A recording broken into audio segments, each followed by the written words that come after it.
Hey guys, I'm Powered Up Mike, and it's finally time for me to do another week of the games I've played. And yeah, let's just do it. Glad to be back at it again, and yep, just kick back, enjoy the show, do something else, just leave the audio open as you listen, and well, enjoy.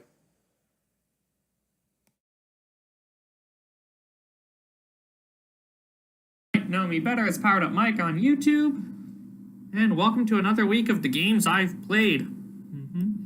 This is episode 7. Today is April 28th, 2023. And well, yeah, so this week I decided to pick something that was, I ended up picking something that was a little more modern, instead of an older game, and one game that I was, glad that I could actually be a part of while it was still active. We're talking about Pokemon Shining Pearl. Yeah, it was one of the few times I got, in fact, the only time I ever got a Pokemon game while it was still new and relevant. Because every other mainline Pokemon game I've played was, after the fact. Like, I played Platinum 2015, 6 years after its release. And of course, Pokemon Moon, as I got that as a present from my older sister, which was, 4 years after its release in 2020. So of course, one of the big things about these games is, they're kind of time-based for events.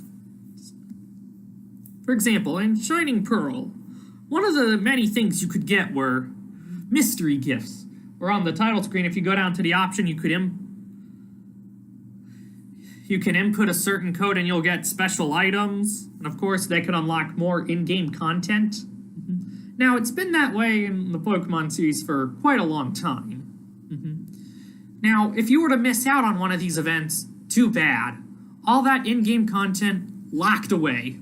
Unless you hack to get it back, or you find some fan revival service that lets you do it. That's a whole nother ordeal. So, now of course, I was of the Diamond and Pearl generation growing up, late 2000s. Yep. Now, of course, I didn't play a mainline game until much later on, but I was most familiar with the Sinnoh world. Piplup, Dirtwig, Chimchar, Bonsly, Happiny, Krogunk, Sudowoodo, the whole gang. Staravia. Yeah. Now, I know, for years, you gotta remember, there was a lot of hype around this game, like, the fact that it could be real. Like, for years, many players wanted Sinnoh remakes, Diamond and Pearl remakes, and I wanted them too. For years and years on end, it'd be like, we're finally getting them this year.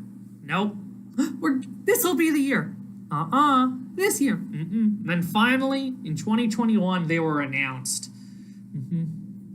And yay! It was a great time. Now, normally I probably wouldn't have picked them up, but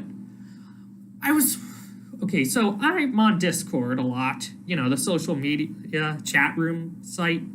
And this one server I'm in, many servers I'm in, they have a part where you can share your own live streams and content and whatnot. And this one live streamer, he shares a stream saying that he's going to be playing Brilliant Diamond and Shining Pearl, the new remix that just came out. I'm like, hey, might as well watch it. And I liked what I saw. I chatted it up with him, shared some good memories of the original Diamond and Pearl, the show, not the games, but I realized, yeah, I want this. So then I hooked up my one buddy, KR, that's how I'll refer to him, keep his name private, and that's how he goes by online anyway. Yeah, I asked him if he was getting the new games. He said, yeah, I'm getting Brilliant Diamond. He's like, get Shining Pearl, please. So I did. So then, that Christmas, that year in 2021, yep, I got the game, and it was awesome. Now, one of the first things I did was, of course, picking my starter. Dad, I know you're listening to this live originally. Now, whenever I get a Piplup in the games, I always nickname it Pooplop in honor of my dad. Yes, that was the nickname he gave Piplup back in the day. He'd always love to take the Piplup plushie we had and go peck, peck, peck with it. I do it to honor Dad, and I did that in Platinum, and I did it again for Shining Pearl. Now, one of the more drastic changes of the Shining Pearl is the chibi art style, and it's okay. I mean, I don't mind it that much. Now this game isn't Shining Pearl, to be exact. It's not exactly the most popular one out there because, like, some fans have criticized what I kind of call it was a direct remake in way too many ways. Like, it didn't feature all, like, the 3D perspectives that much. It still featured that traditional top-down view locked in the grid. Just like the original games were. Stuck on a grid and not being able to roam freely like the newer games. Of course, it didn't feature all the new updates and changes from Platinum, which is, understandable. But, what can you do? I didn't mind it, but I didn't mind it. I still enjoyed it. Now, of course, with KR, me and him, he wanted to complete the Pokedex, so of course, with the Virgin exclusives, I'd hook him up and trade stuff with him, and... Well, first things first, I wanted a Wynaut. For those that don't know, Baby Wynaut, my favorite Pokemon. He's so cute and lovable. And that brings me to my next point. Walking Pokemon finally came back. Now, sadly, you're only limited to the 493 Pokemon instead of the 800-something that were available at the time. Which was kind of a strange choice because every other remake lets you have, every available Pokemon up to that point, even in newer generations, when you were playing a remake, that is. But, hey, I got Wynaut to walk with me on screen. That was pretty fun. Now, for walking Pokemon, you can let one Pokemon out of their Pokeball and they can follow your player character around on the map. Although, it wasn't exactly fun to see him Wynaut lag behind my character as I would be running off to places. It wasn't an issue in the older games, but it is in this one, because reasons I don't know why and never will know why. Just checking. Yep, still recording. Good. Now, of course, with some of the battles, it's just a matter of luck. It's like, I remember with one of the gyms, I think it was either the ice type gym or Maylene in the fighting type gym. I forget the names of the cities, but you know what I meant. It's like, I thought I was gonna softlock the game because, I kept losing, but my Pokemon kept getting more and more experience. Now, to prevent the game prevents you from grinding too far by introducing a feature called Obedience, where if your Pokemon, if they're too high of a level, they won't listen to your commands and they'll do something else instead. But the more gym badges you'll collect, the more they'll respect you or something. But luckily I managed to beat all the gym battles. Now, the Pokemon League itself, I knew what to expect since I played it in Platinum, and in Shining Pearl it was much easier, a lot easier. One of the big changes that really makes the game easier is the way you get experience. Now, in pretty much every game beforehand, now I don't think this is a feature new to Shining Pearl, but your one Pokemon made another Pokemon faint, like you defeated it in a battle, in a wild battle or trainer battle, that is, that Pokemon would gain experience points. And one other, if you had the XP share. But with the XP share in this game, no matter what, every Pokemon gains experience points, and a little bonus if it's the one battling. Or it has the Lucky Egg, which boosts your experience points earned. But even if you capture a Pokemon, you get experience points now, which is a huge help. But my favorite way of training was going into the Grand Underground. Oh no, not just the regular Underground. Sinnoh's new Grand Underground. It was a great place for training and finding hard-to-find Pokemon. And finding other materials while you went mining there. It was just a great place to be in. For quite some time, when I couldn't get far in the Sinnoh League, I'd just go down to the Grand Underground, do some training.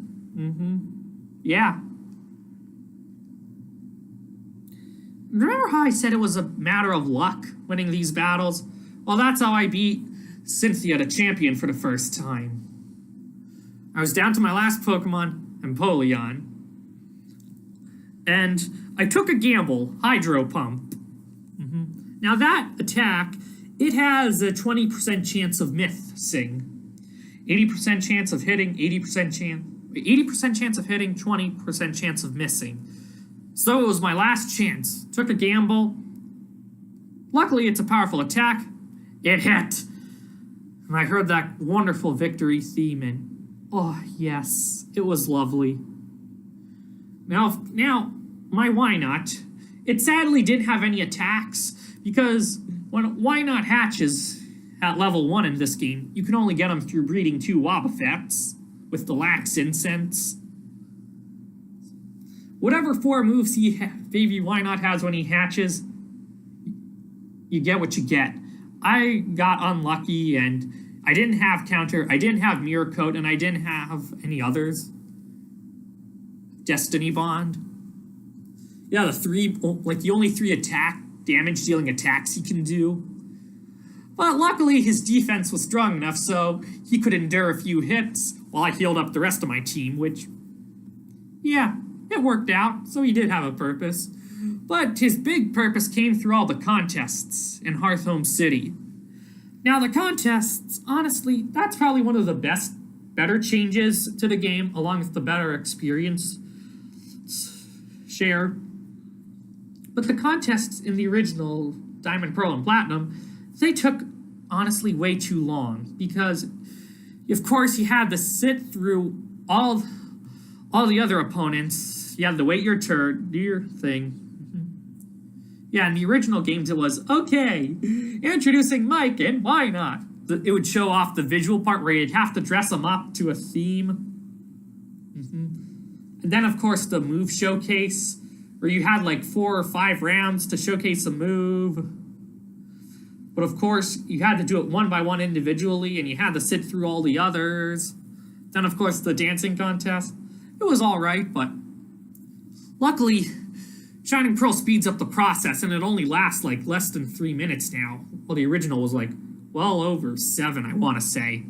Well, the original contest length, okay, they felt much longer than they really were.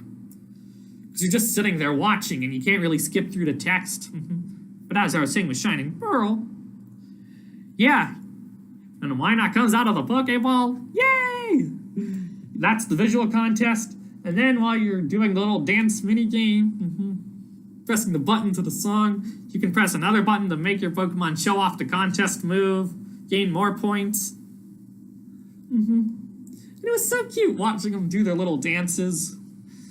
But sometimes you'd have some pretty strange moments, like in the cuteness contest. There was one time I remember, it was my Wynot, a Mime Jr. nicknamed Moppet. Yeah, Mime Jr. is a little baby clown Pokemon. Super adorable. One other Pokemon, I think it was Chingling, a little Jingly Bell Pokemon. I mean, that's the best way I can describe it to those who've never seen one. And then there was Steelix, a giant rock snake Pokemon, entered in the cute contest with Jasmine, the Steel-type gym leader from the Johto region. Yeah, that's one of the other things contests do. There'll be like a special contestant, like one of the notable gym leaders or the player's mom in the game. But a Steelix in the cuteness contest up against 2 or 3 other baby Pokemon. But apparently, since it was a higher ranking contest, for some reason, the giant rock snake won. It beat out the cute baby clown. It beat out the cute wibbly wobbly doll. It beat out the cute jingly bell. A giant ferocious rock snake winning the contest. It was quite a strange sight to see. But I think I managed to win like a bunch of ribbons. Let me just send a message.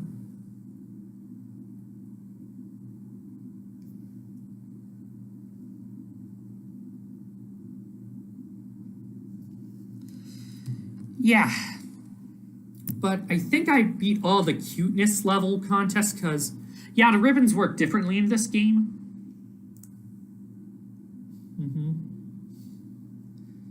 And each contest, it's like you had to do so well, and everyone else had to do so well for it to be considered a successful contest show. Like, you could win all the way, but if it wasn't enough, it would still say, what an unsuccessful show, but you'd still win, so, that was an odd choice of words, if you ask me.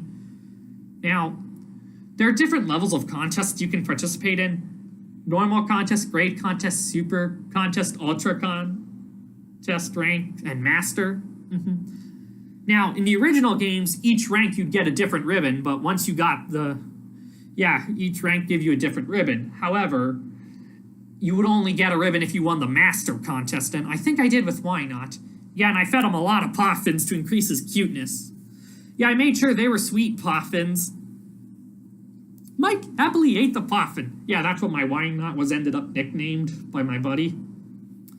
He ate all those poffins. Hey, Why Not's like sweet food.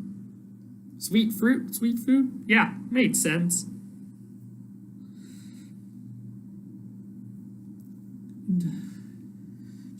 Baking poffins was pretty fun, and yeah, they did a pretty good job recreating the poffin baking minigame.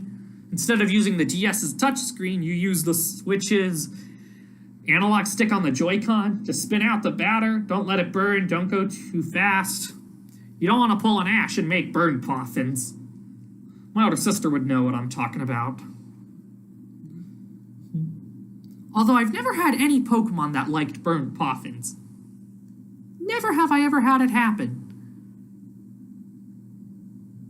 But yeah, picking berries, making poffins, it was a lot of fun.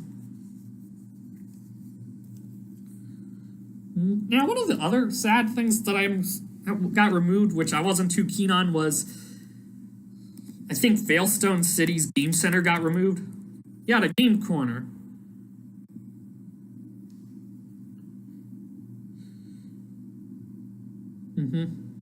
Now, the reason it got removed was because there was a slot machine mini game. And yeah, it's just... Now, in the slot machine mini game, if you earned credits, you could buy, like, certain prizes in the original games, like new moves, technical moves, and other things.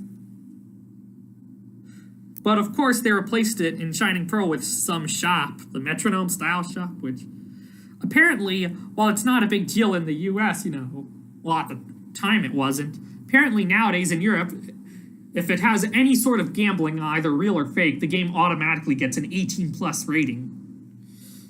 But I mean, too bad. I'm trying to think of what else. Of course, online trades worked wonders. Hey, that's how I got Why Not, which was a lovely, nice welcome. What else? Of course, doing all the events. I'm glad I finally got to participate in the events. I don't think I got to all of them, but still, I did what I could. I got to most of them. But I wouldn't be surprised if in like 10, 15 years a fan service came and revived all these events. Because I know that's what they're doing with the original versions of Diamond and Pearl Platinum. Because I know there's a new fancy way nowadays where you can, with like the Weemfi service, you can get if you can get the game online to begin with, get past all those old internet standards. Yeah, you can change the DNS and get access to all the mystery gift and do all the event items and but yeah, that's like the one bad part. It's like if you missed out, tough luck, like I said. But there is one other feature. In-game, you can actually get most of the mythical Pokemon, which is honestly a huge improvement. Yeah, because, like, with some of the older mythical Pokemon in the original games, yeah, like, you had to transfer them in from another game or hack them into the game. So it was jumping through hoops trying to complete the Pokédex back then, but nowadays, it's kind of easier. Ramanas Park. Yeah, throughout the game, in other parts, I can't exactly remember where, but you could find, like, these stone tablets that matched the cartridges of the original game, which is a cute little detail. But of course, you could put the tablets into the right slots in Ramanas Park, and then you could battle the mythical or legendary Pokemon from that said game, which was honestly a very, very nice touch.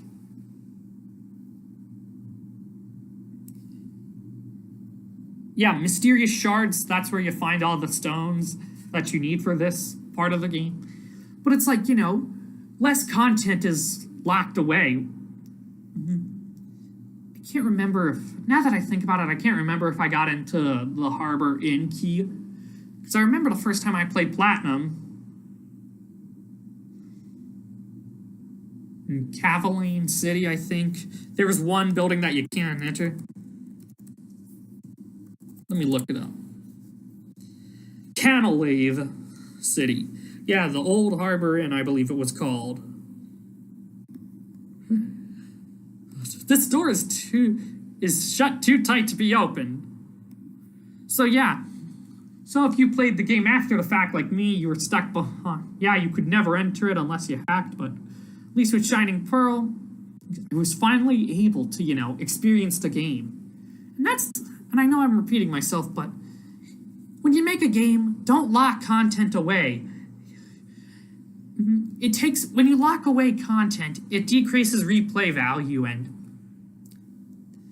you're not giving players the full experience that you intended them to have.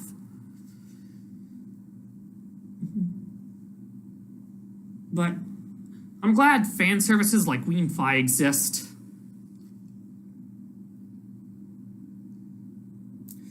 But it's too bad, my Pokemon Ranch didn't get a new version to coincide with Shining Pearl and Brilliant Diamond. That was a fun little game, but I'll save that for another time. Because you could transfer Pokemon between your ranch and those games, and you'd sometimes get gift Pokemon, and that was honestly really cool. That game kind of needs a remake, in a sense, or at least a new version. Hey, if they can do it with the new Snap, they could do it make a new ranch game.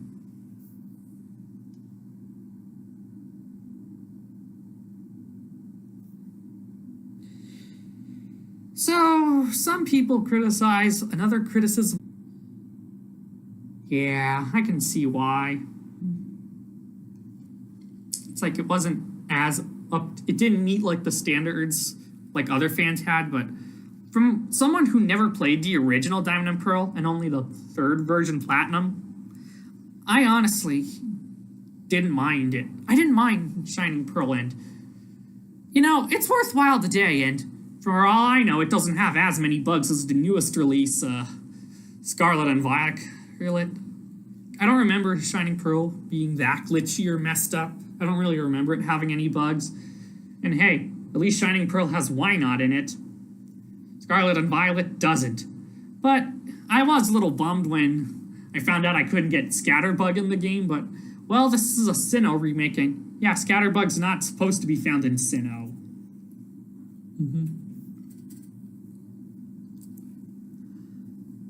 But it's like, while the game Shining Pearl has a lot of flaws, it has a lot going for it at the same time. So, sure, you should try it. I liked it. But then again, I don't know if it's the best way to experience the Sinnoh region. Platinum is, but then again, Platinum costs a pretty penny nowadays just for the cartridge alone. But, so, I would say it is worthwhile playing Shining Pearl or Brilliant Diamond today. But that's about everything I've had to say. Yep, 24 minutes. Yep, that sounds about right. Thank you all for listening. For those that did, whether here in the station or on my YouTube channel. I'm Powered Up Mike. You can find me on YouTube at Powered Up Mike. Also on Discord at Powered Up Mike. And, well, thanks for listening, and back to the music. For those that did take the time to listen, thank you again for tuning in. It was awesome that you could be here, and, well, I'll see you in the next video. Bye-bye.